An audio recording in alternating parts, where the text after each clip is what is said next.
Paguyuban Masyarakat Jawa Bengkulu atau PMJB mengadakan kegiatan tablik akbar dan doa keselamatan untuk Kabupaten Lebong pasca bencana untuk menyentuh sisi kerohanian masyarakat Kabupaten Lebong.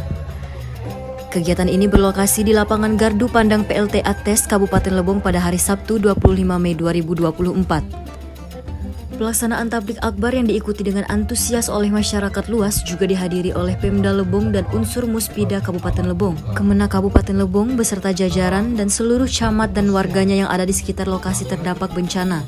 Ormas keagamaan, komunitas etnis, takmir masjid dan majelis taklim, serta seluruh siswa dan guru dari sekolah yang terdampak bencana.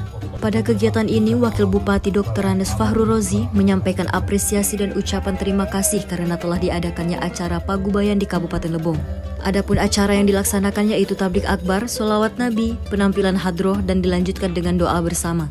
Tujuan diadakannya kegiatan ini adalah meningkatkan keimanan dan ketakwaan kepada Allah Subhanahu wa Ta'ala sebagai ajang musabah diri dan memperkuat rasa syukur sebagai warga Kabupaten Lebong, serta mempererat tali silaturahmi dan hubungan kekeluargaan sesama masyarakat di Kabupaten Lebong. Karena yang terjadi adalah bencana alam, berarti alam murka kepada kita. Dari lokasi, Yuki Ertalia Osaka Lebong TV melaporkan.